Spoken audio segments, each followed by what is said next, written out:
सबसे पहले शुरुआत करते हैं उस बड़ी खबर से, क्योंकि हम आपको इस रिपोर्ट के बारे में बताना चाहते हैं जो अमेरिका के मशहूर अखबार द न्यूयॉर्क टाइम्स में प्रकाशित हुई है, और इसीलिए मैं उनकी जो ये रिपोर्ट है वो अपने हाथ में लेकर आई हूं। न्यूयॉर्क टाइम्स की ये रिपोर्ट है, और देखिए इस रिपोर्ट में क्या करने की कोशिश की जा रही है। ये कोशिश है उस घटना पर लिखी गई पूरी जानकारी को एक अलग नॉर्मल रंग देने का, जिसमें एक हिंदू व्यक्ति को धर्म के आधार पर गलत आरोपों में मार दिया जाता है, पीट पीट कर भीड़ मारती है। कट्टरपंथी जिहादियों की भीड़ ने बांग्लादेश में 27 वर्षीय दीपू चंद्र दास की पीट पीट कर हत्या कर दी थी। यह घटना इतनी नृशंस और क्रूर थी कि इसमें वैचारिक मिलावट की कोई जरूरत नहीं थी, लेकिन द न्यूयॉर्क टाइम्स ने ऐसा ही किया।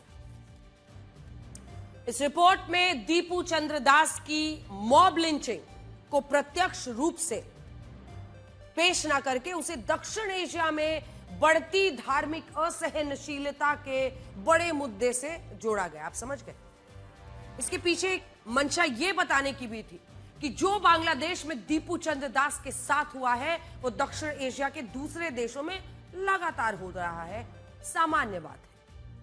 अंग्रेजी में इसके लिए नॉर्मलाइज शब्द का इस्तेमाल होता है, किसी चीज को नॉर्मलाइज कर देना, जिसमें किसी घटना की गंभीरता को कम दिखाने के लिए उसे सामान्य रूप से पेश किया जाता है। और इस घटना में भी द न्यूयॉर्क टाइम्स ने यही किया है।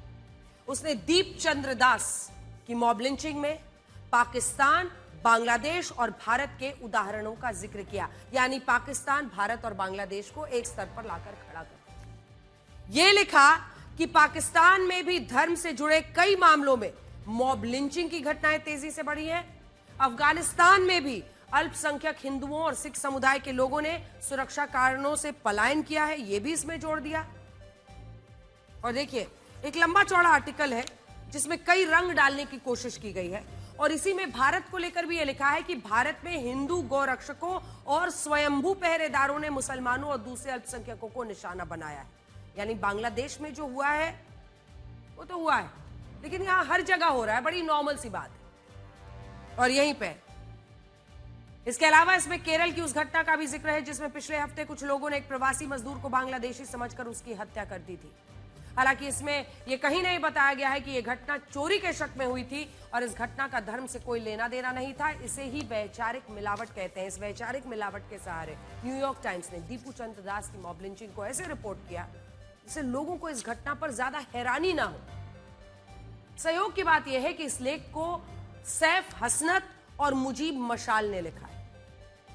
इनके नाम पर ऐसे कई लेख इंटरनेट पर मौजूद हैं जो भारत विरोधी प्रचार से भरे पड़े हैं, और मैं इन सब की भी एक लिस्ट लेकर आई।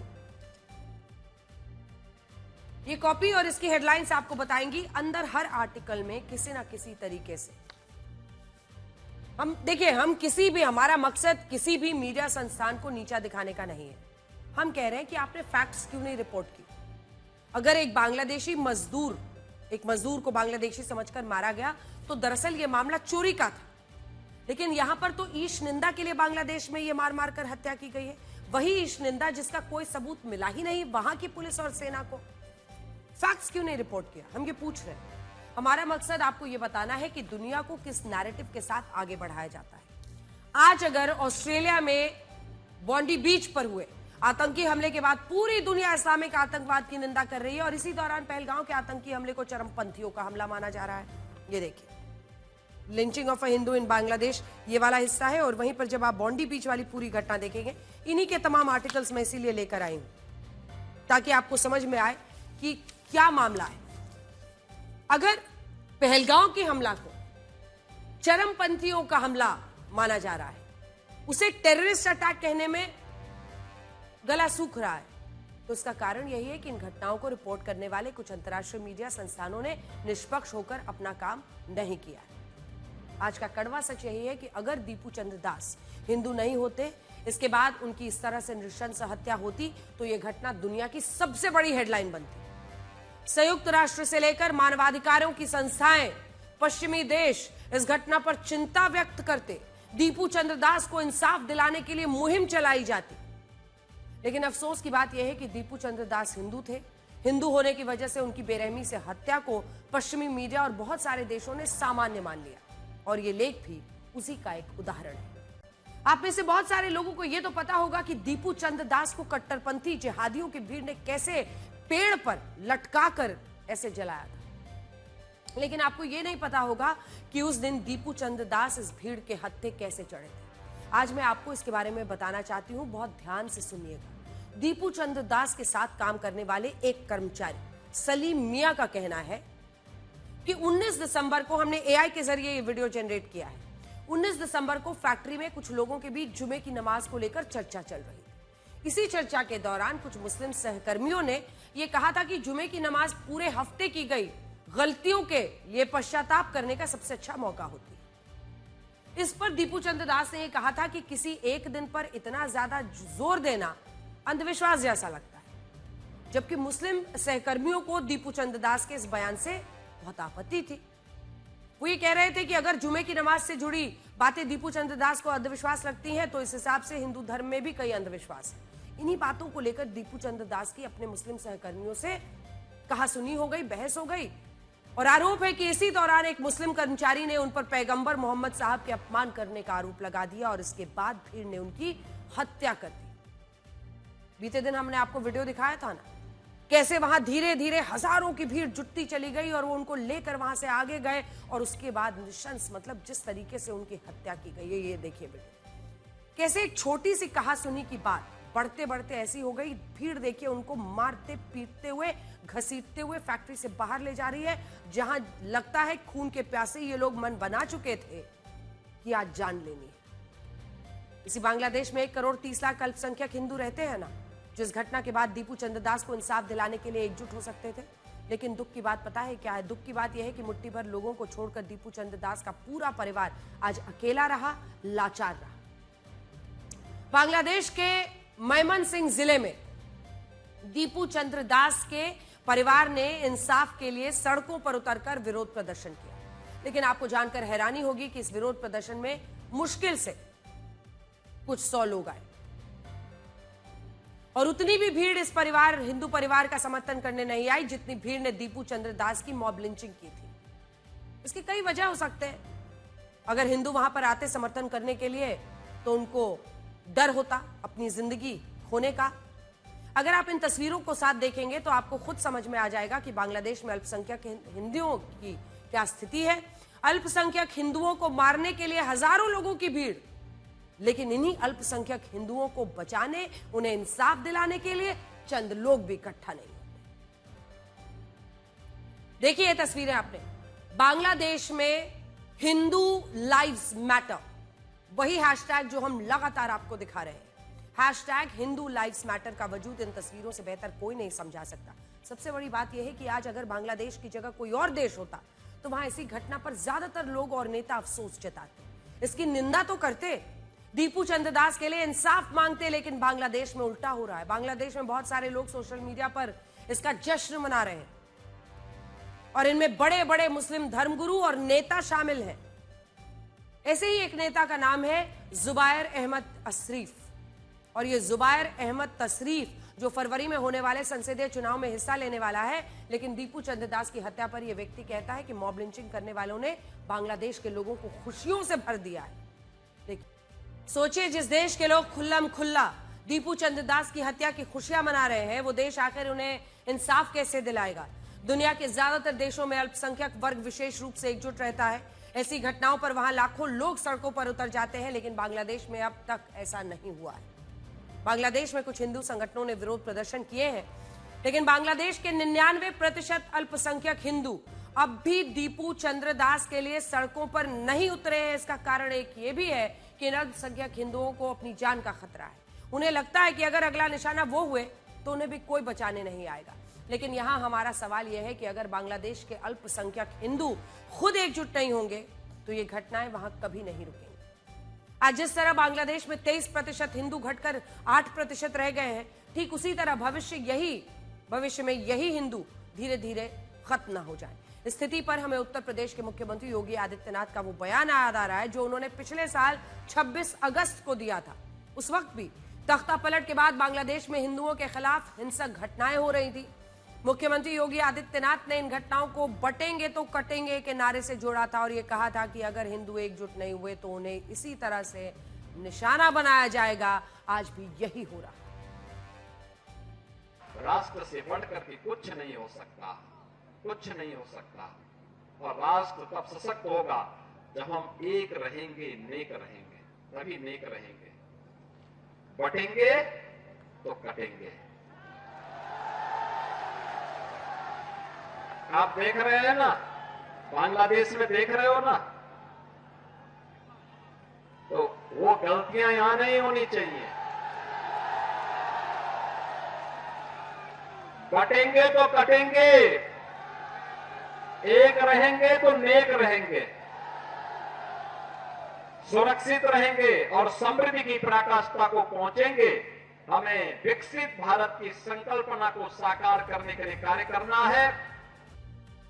आज बांग्लादेश में जो हिंदू रहते हैं वो 1947 से पहले भारत के ही हिंदू थे, लेकिन बंटवारे की त्रासदी ने इन हिंदुओं को बांग्लादेश में अल्पसंख्यक बना दिया और आज स्थिति ये हो चुकी है कि बांग्लादेश में हिंदुओं की जान की कीमत समझने वाला आज कोई नहीं है। हालांकि आज इस अंधेरे में एक उम्मीद की किरण भी देखी गई और भारत के अलग अलग शहरों में बांग्लादेश के हिंदुओं के समर्थन में कई विरोध प्रदर्शन हुए हैं। दिल्ली हो, कोलकाता हो, सिलीगुड़ी, हर जगह से। दिल्ली की ये तस्वीरें बांग्लादेश के उच्चायोग से आई हैं, जहां हजारों लोगों ने हिंदुओं की सुरक्षा, मानवाधिकारों को लेकर प्रदर्शन किया। ऐसे ही कोलकाता से तस्वीर आई। इसी मुद्दे पर सैकड़ों प्रदर्शनकारियों का पुलिस से टकराव हुआ। इस दौरान पुलिस ने लाठीचार्ज भी किया। देखिए, आज जब भारत के अलग अलग शहरों में बांग्लादेश के अल्पसंख्यक हिंदुओं के लिए विरोध प्रदर्शन हो रहे हैं, तब हम आपको एक ऐसे सच से भी रूबरू कराना चाहते हैं जो काफी घिनौना है, कड़वा है। क्या आप कल्पना करेंगे कि आज दीपू चंद्र दास की हत्या पर जो लोग सोशल मीडिया पर जश्न मना रहे हैं, उनमें बहुत सारे लोगों का अकाउंट्स भारत में है। मैं आपको बड़ी स्क्रीन पर दिखाना चाहती हूं।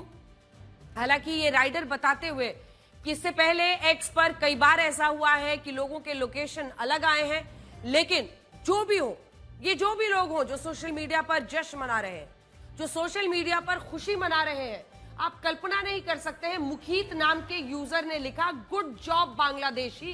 दीपू दास की हत्या पर नफरती कमेंट। एक तरफ लाइव स्ट्रीमिंग हो रही थी और दूसरी तरफ ये तमाम कमेंट्स आ रहे थे। ये वीडियो हमारे देश के एक सोशल मीडिया इन्फ्लुएंसर ने बनाया था, जिसमें दीपू चंद्र दास की मॉब लिंचिंग को भयानक बताया गया था। लेकिन जब हमने इसके कमेंट बॉक्स को चेक किया तो इसमें मुकीत नाम के एक यूजर ने लिखा, गुड जॉब बांग्लादेशी। जब हमने इस यूजर की लोकेशन को चेक किया तो पता चला कि अकाउंट भारत का ही दिखा रहा है। यहां पे देखिए जूम इन करके, अकाउंट बेस्ड इन इंडिया। हालांकि एक बार फिर आपको ये राइडर दे दे कि इससे पहले भी कई बार ऐसा हुआ है जब लोगों के अलग अलग जगहों पर जो लोकेशन है वो अलग दिखा हो। लेकिन ये जो भी शख्स हो जिसका नाम मुखीत है, इसके अंदर इंसानियत तो नहीं हो सकती। इसके बाद हमने उस अकाउंट को चेक किया जिससे इंस्टाग्राम पर दीपू चंद्र दास की मॉब लिंचिंग की लाइव स्ट्रीमिंग हुई। आप सोचिए, एक शख्स को जिंदा जलाकर पीट पीट कर मारा गया, फिर जलाया गया पेड़ से लटकाकर, और इसकी लाइव स्ट्रीमिंग इंस्टाग्राम पर की गई। हमने जब इस अकाउंट की लोकेशन को चेक किया तो लोकेशन बांग्लादेश की निकली। ये है वो नाम जो आप देख रहे हैं, सफीकुल नाम का यूजर है। मजा आ गया इस पर लिख रहा है ये। और ये जो लाइव स्ट्रीमिंग हुई है ये हफीज नूर हुसैन, जूम इन कीजिए, ये वाला नाम, ये जो आप देख रहे हैं हफीज नूर हुसैन, इसी नाम से। और जो अकाउंट था इंस्टा का जिस पर इसकी लाइव स्ट्रीमिंग की गई, सफीकुल एसके इस पर लिखता है, मजा आ गया। और ये है उसकी जगह। डेट जॉइन जनवरी 2022 से ये अकाउंट है। और इसीलिए आज हम ये पूछ रहे हैं कि ये जो एक के बाद एक ऐसे उदाहरण आ रहे हैं। सफीकुल नाम के एक यूजर ने दीपू चंद्र दास को पेड़ पर जलते हुए देखकर ये लिखा कि मजा आ गया। ये अकाउंट भारत से ही ऑपरेट हो रहा है। सफीकुल का जो हमने आपको डिटेल दिखाया ये यहीं से है। अब अगला आपको दिखा रहे हैं। इसी तरह मुस्कान नाम की यूजर ने लिखा कि मैं बहुत खुश हूं, और ये अकाउंट भी भारत से ही ऑपरेट हो रहा है, जो कम से कम रिफ्लेक्ट कर रहा है एक्स पर। Account based in India.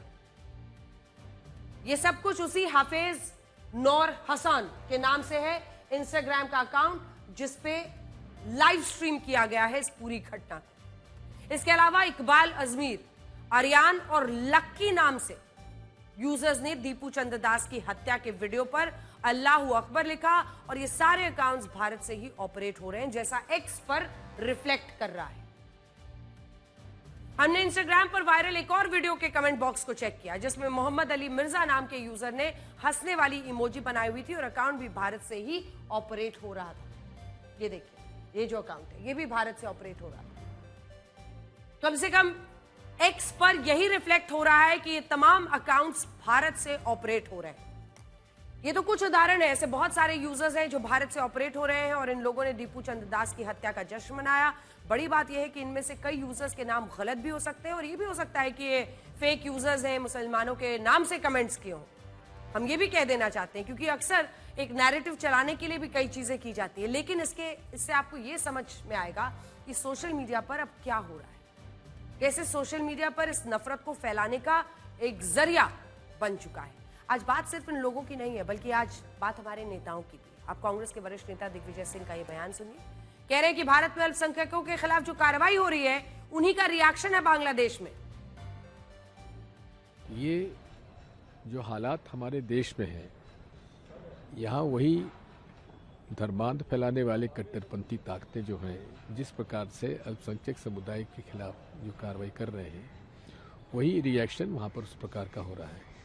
हम बांग्लादेश में जो हमारे हिंदू भाइयों के साथ हो रहा है, ईसाइयों के साथ हो रहा है, उसकी घोर निंदा करते हैं और वहाँ के राष्ट्र जो हमारे वहाँ के प्रमुख हैं, देश प्रमुख हैं मोहम्मद यूनुस साहब, जो कि अपने आप में एक बड़े अर्थशास्त्री हैं, उनको तो इस मामले में सख्त कार्रवाई करना चाहिए। दिग्विजय सिंह इस बयान में कहना चाहते हैं कि भारत में मुसलमानों पर जो कार्रवाई हो रही है उसी की प्रतिक्रिया में बांग्लादेश के हिंदुओं पर हमले हो रहे हैं।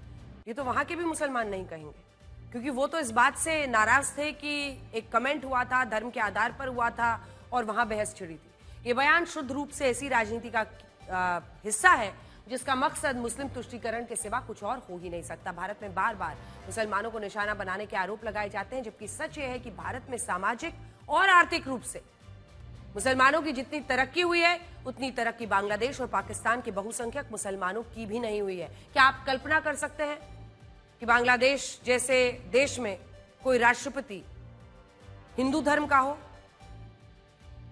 लेकिन हमारे देश में न सिर्फ मंत्री बल्कि राष्ट्रपति तक के पद पर, और आज की बात नहीं है, मतलब अगर आप एपीजे अब्दुल कलाम को देखें तो उससे पहले से अनेकों ऐसे उदाहरण हैं। सर्वोच्च पद राज्य की भी राजनीति में और देश की राजनीति में सर्वोच्च पदों पर अल्पसंख्यक मुसलमानों को जगह मिली। तमिलनाडु के मदुरई में एक पहाड़ी पर सालों से दीपक जलाने की एक परंपरा रही, जिसे करती गई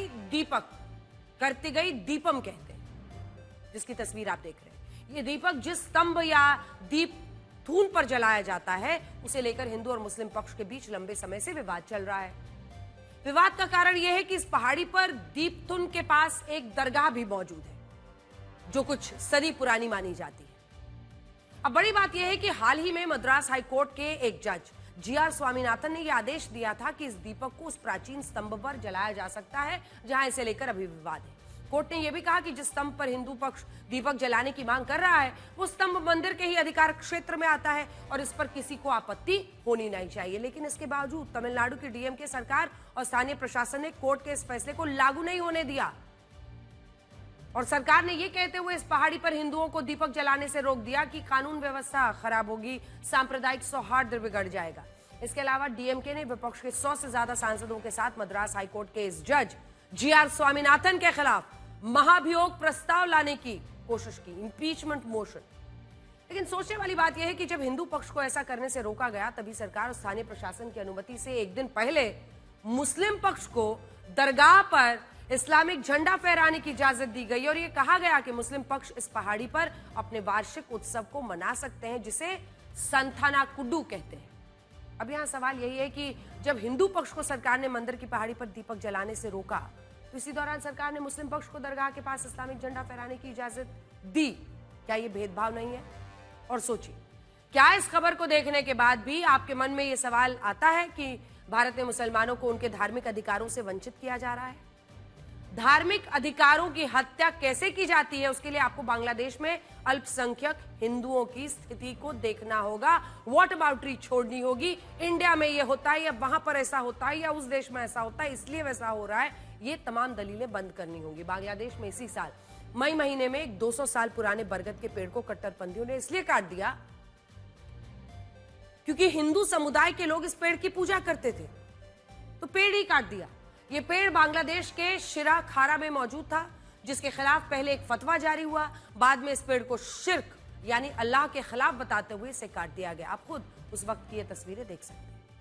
आज जब हमारे देश में मुस्लिम तुष्टीकरण की राजनीति के लिए बांग्लादेश में अल्पसंख्यक हिंदुओं पर होने वाले हमलों को सही ठहराने की कोशिशें हो रही हैं, तब मैं आपको कुछ आंकड़े दिखाना चाहती हूं और इसके लिए आपको मेरे साथ बड़ी स्क्रीन पर आना होगा, क्योंकि ये नंबर्स बहुत कुछ कहते हैं ना कि जहां पर तमाम बातें फेल हो जाती हैं वहां नंबर सामने रखिए। पहली बात तो यह है कि भारत के अल्पसंख्यक मुसलमानों से बांग्लादेश के अल्पसंख्यक हिंदुओं की तुलना करना किसी रूप में सही नहीं है। भारत में अल्पसंख्यक मुस्लिम आबादी 21 करोड़ है, जबकि बांग्लादेश में अल्पसंख्यक हिंदुओं की आबादी सिर्फ 1 करोड़ 30 लाख है। वहां पर मुस्लिम पॉपुलेशन तो बढ़ा लेकिन हिंदुओं का परसेंटेज गिरा। भारत में साल 1951 से लेकर 2011 के बीच मुसलमानों की आबादी 9% से बढ़कर 14.2% हुई है, जबकि बांग्लादेश में अल्पसंख्यक हिंदुओं की आबादी 23% से घटकर 8% हो गई है। ये नंबर अपने आप में सब कुछ बताने के लिए काफी है। जहां भारत में मुस्लिमों की आबादी 9% से बढ़कर 14.2% हुई, वहीं बांग्लादेश में हिंदुओं की आबादी 23% से घटकर 8% हो गई। सबसे बड़ी बात यह है कि प्यू रिसर्च का अनुमान है कि साल 2050 तक दुनिया की सबसे ज्यादा मुस्लिम आबादी भारत में रहती होगी।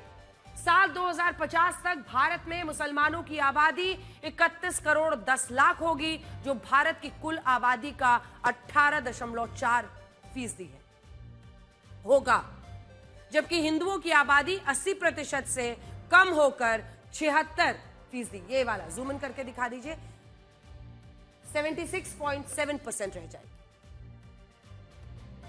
और भारत में हिंदू 130 करोड़ रह जाएंगे। ये प्यू रिसर्च की तरफ से जानकारी दी गई है। सबसे बड़ी बात तो यही है कि अभी दुनिया में सबसे ज्यादा मुस्लिम आबादी इंडोनेशिया में रहती है, इसके बाद पाकिस्तान में रहती है, फिर भारत में सबसे ज्यादा मुसलमान रहते हैं, लेकिन 2050 तक भारत पहले नंबर पर होगा, पाकिस्तान दूसरे नंबर पर और इंडोनेशिया तीसरे नंबर पर चला जाएगा। यानी ये मामला पूरी तरह से रिवर्स होता हुआ दिख रहा है। नंबर 2 के पोजीशन पर पाकिस्तान रहेगा, लेकिन इंडोनेशिया थर्ड पर आ जाएगा और भारत नंबर 1 पर चला जाएगा। ये प्यू रिसर्च की तरफ से दिया हुआ डेटा है जो हम आपको दिखा रहे हैं। आप खुद सोचिए, अगर भारत में मुसलमानों का दमन हो रहा होता तो क्या भारत में मुसलमानों की आबादी इतनी तेजी से बढ़ती, और क्या भारत में मुस्लिम आबादी को लेकर इस तरह के अनुमान आते? सच तो यह है कि हमारे देश में कुछ अपवाद जरूर है, लेकिन भारत में अल्पसंख्यक मुसलमानों की स्थिति वैसी नहीं है जैसी बांग्लादेश में अल्पसंख्यक हिंदुओं की है।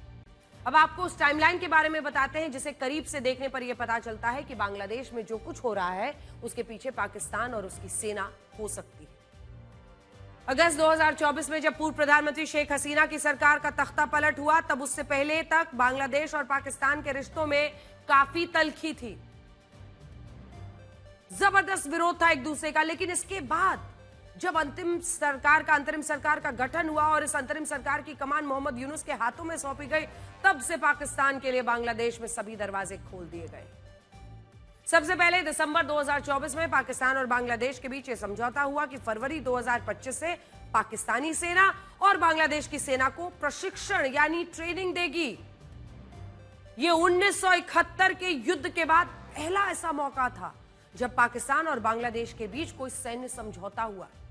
इस समझौते के बाद 54 साल बाद जनवरी 2025 में पाकिस्तान की खुफिया एजेंसी ISI के प्रमुख ढाका के दौरे पर आए और कहा जाता है कि इसी दौरे के बाद बांग्लादेश में भारत विरोधी गतिविधियों को बढ़ावा मिलने लगा।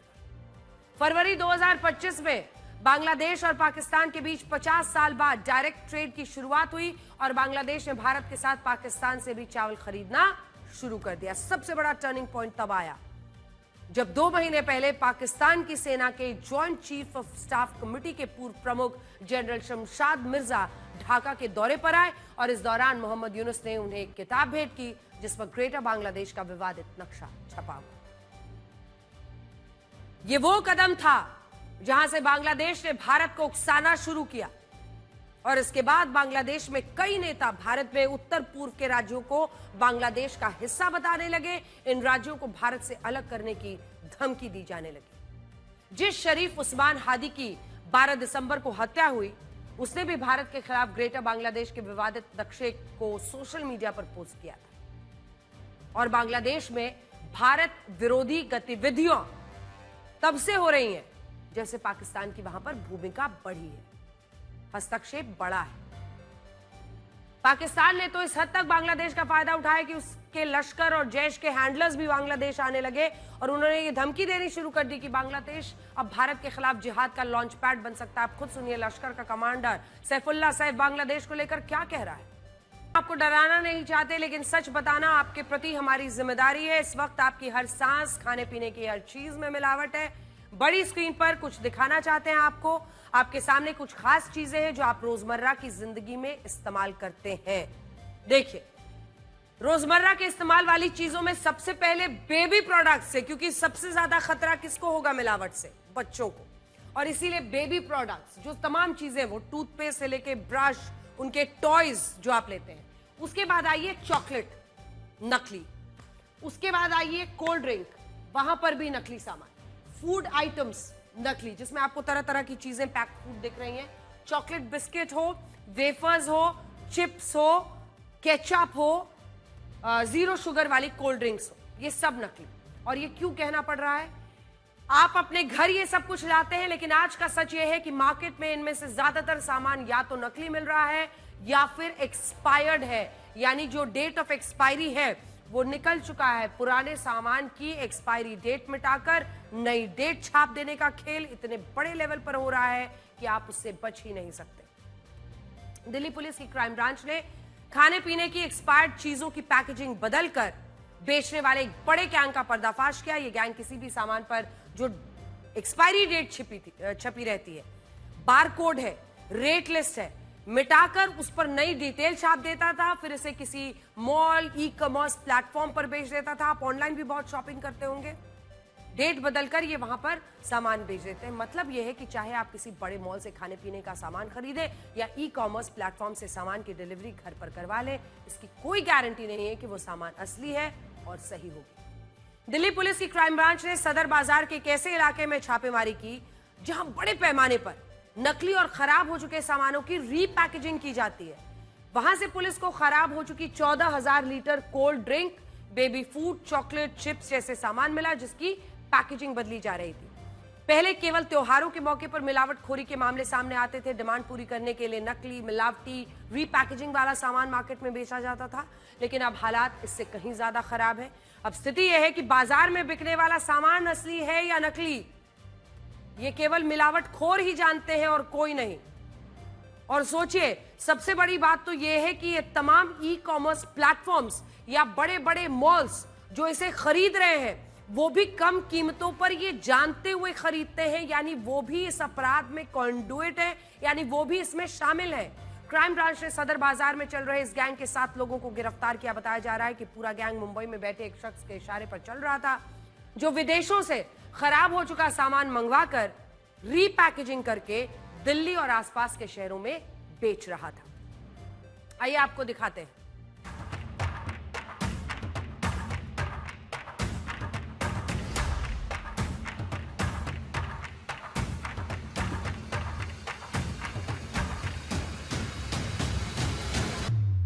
निर्माण एवं एक्सपायरी तिथियों में परिवर्तन, लेबल एवं उत्पाद जानकारी में हेराफेरी, फर्जी बारकोड, बैच नंबर एवं एमआरपी चिपकाना, नए जैसे दिखने वाले रैपर में रीपैकेजिंग, इन मिलावटी उत्पादों को मॉडर्न बाजार, फूड स्टोरीज, नेचर बास्केट, प्रमुख रिटेल चेन, बड़े मॉल तथा विभिन्न ई कॉमर्स प्लेटफॉर्म पे देश भर में थोक में सप्लाई किया जाता था। इससे भारी अवैध मुनाफा कमाया जा रहा था और जन स्वास्थ्य को गंभीर खतरे में डाला जा रहा था। देश के खिलाड़ी जब कोई मेडल जीत कर आते हैं तो उनके साथ फोटो खिंचवाने वालों में सबसे पहले हमारे नेतागण होते हैं। अपने भाषणों में खिलाड़ियों की जीत को लगभग अपनी जीत बता देते हैं, लेकिन क्या हमारे खिलाड़ियों को इन नेताओं और इनकी नीतियों का फायदा मिलता है? यूपी में नेशनल स्कूल गेम्स चैंपियनशिप में हिस्सा लेकर लौट रहे ओडिशा के युवा खिलाड़ियों ने जिस स्थिति में रेलवे की यात्रा की है, शर्म से झुका देने वाली तस्वीर। इन युवा खिलाड़ियों की हालत देखिए। ठंड के मौसम में ट्रेन के टॉयलेट के पास फर्श पर बैठकर यात्रा कर रहे हैं। कल को यही खिलाड़ी जब मेडल जीतेंगे तो ओडिशा के नेता इनके साथ फोटो खिंचवाएंगे, गर्व महसूस करेंगे। लेकिन आज जब उन्हें प्रदेश सरकार की मदद की जरूरत है तो इनके साथ कोई नहीं है। भुवनेश्वर से ये बच्चे ट्रेन के जरिए यूपी में आयोजित हो रही नेशनल स्कूल गेम्स चैंपियनशिप में हिस्सा लेकर आ रहे थे। देखा जाए तो ओडिशा के खेल और शिक्षा मंत्रालय को इन बच्चों की यात्रा का इंतजाम करना चाहिए था, लेकिन अफसोस इन पर किसी ने ध्यान नहीं दिया। बदहाल हालत में ट्रेन से यात्रा कर रहे इन 18 युवा खिलाड़ियों में 10 लड़के और 8 लड़कियां हैं। ये बच्चे कितने असुरक्षित स्थिति में अपने प्रदेश का नाम रोशन करने के लिए भेजे गए हैं, आप खुद देख सकते हैं। कुछ जब हुआ है, वायरल हुआ है, तो उसमें क्या फैक्ट है उसके बारे में तो कम से कम जानना पड़ेगा ना। उसके बारे में जानेंगे और ऐसा नहीं होगा उसके लिए हम लोग काम करेंगे। इस वीडियो के सामने आने के बाद ओडिशा सरकार पर सवाल उठने लगे हैं। सोशल मीडिया पर ओडिशा सरकार की लापरवाही और खिलाड़ियों के प्रति उनका रवैया सवालों के घेरे में आ गया है। तमिलनाडु में तमिल और महाराष्ट्र में मराठी भाषा नहीं बोलने वालों के साथ मारपीट और अपमानित किए जाने की कई घटनाएं आती हैं। भाषा के नाम पर नफरत का ये वायरस अब दिल्ली पहुंच गया। यहां पर बीजेपी के एक पार्षद ने एक अफ्रीकी मूल के व्यक्ति को डांटते हुए हिंदी सीखने की धमकी दी। उससे कहा कि वो हिंदी सीखे, नहीं तो चला जाए। कैमरे पर एक्शन दिखाने के नाम पर कई बार हमारे नेता भावनाओं में बह जाते हैं। दिल्ली के पटपड़गंज की एक बीजेपी पार्षद रेणु चौधरी भी अपने पद के गुरूर में एक विदेशी फुटबॉलर को धमकाने पहुंच गई। अफ्रीकी मूल के उस व्यक्ति को धमकी देने वाला उनका वीडियो वायरल हो गया और ये वीडियो अब उनके लिए मुसीबत बन गया है। भाषा के नाम पर धमकाने वाला स्टाइल तमिलनाडु और महाराष्ट्र के उन बद दिमाग लोगों का है जो कभी तमिल तो कभी मराठी के नाम पर हिंदी भाषियों को मारते पीटते हैं और देश को भाषा के नाम पर बांटने की कोशिश करते हैं। दिल्ली में हिंदी भाषा को लेकर धमकाने का मामला सामने आया तो बवाल मच गया। रेणु चौधरी को दिल्ली बीजेपी दफ्तर तलब किया गया और उसके बाद उनका ये बयान आया। उनके कहने का भाव बिल्कुल गलत था और उनको हमने कल ही अपनी तरफ से बता दिया था और आज उन्होंने खेद भी व्यक्त किया। एक वीडियो उन्होंने डाला है सोशल मीडिया पे कि उनकी भाषा शैली को लेकर जो चीज़ें निकली हैं। किसी व्यक्ति को स्थानीय भाषा सीखने के लिए आराम से भी कहा जा सकता है, लेकिन रेणु चौधरी ने ऐसा नहीं किया और इसी वजह से सोशल मीडिया पर वो वायरल हो गई है और अब उनसे जवाब देते नहीं बन रहा है। Call of duty and battlefield 6 जैसे धमाकेदार वीडियो गेम बनाने वाले गेम डिजाइनर विंस ज़ैम्पेला की सड़क दुर्घटना में मौत हो गई। गेमर्स इनके बारे में जरूर जानते होंगे, जो इनको नहीं जानते उनको बता दें कि विंस ने साल 2011 में कॉल ऑफ ड्यूटी जैसा गेम बनाया था। लॉन्च होने के 24 घंटे के अंदर इस गेम की 65 लाख कॉपियां बिक गई। इस इकलौते वीडियो गेम ने अब तक 2.5 लाख करोड़ रुपए की कमाई की है। एक्शन गेम बनाने वाले विंस की मृत्यु एक सुपर कार से एक्शन करते वक्त गई।